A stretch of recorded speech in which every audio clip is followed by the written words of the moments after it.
Offline પરીક્ષા વિશે ઉમેદવારો પૂછતા હતા, એટલે એ નિર્ણય પણ અમે ઝડપથી કરી દીધો છે, જેથી ઉમેદવારોને પરીક્ષાની તૈયારી કરવાની ખબર પડે.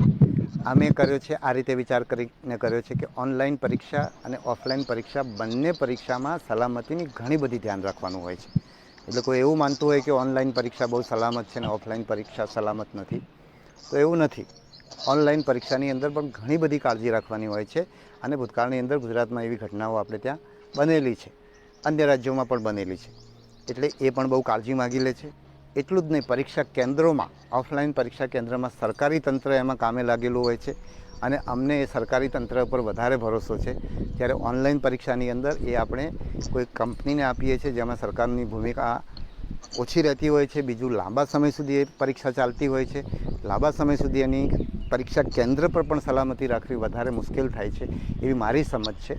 એટલે એ રીતે પણ. ત્રીજું, ઉમેદવારોને એક સરખા પ્રશ્નપત્રો નથી મળતા, એ ઉમેદવારોની જે રજૂઆત છે એ રજૂઆત દૂર થઈ જાય.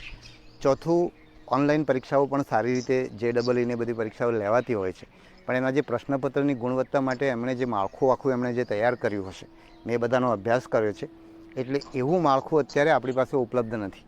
એટલે આપણે કોઈ પ્રાઇવેટ એજન્સીને પ્રશ્નપત્રો બનાવવા આપીએ અને એમાં અપડાઉન બધાની ડિફિકલ્ટી લેવલ સરખું હોય ના હોય, એના કારણે ઉમેદવારોમાં જે અસંતોષ થાય, અન્યાયની લાગણી થાય, એવું ના થાય.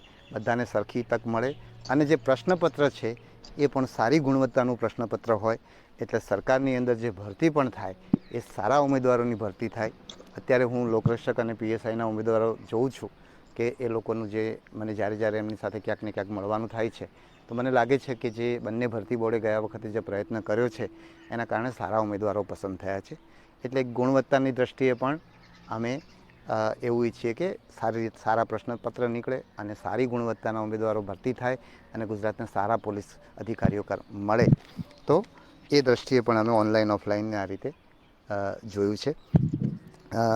અને ફરી વાર કહું કે બંને પરીક્ષાની અંદર સિક્યોરિટીનું પૂરેપૂરું ધ્યાન રાખવું પડે છે. અત્યારે આપણે ગૌણ સેવા જે ભરતી લઈ રહી છે, પરીક્ષાઓ લઈ રહી છે, તો એ લોકો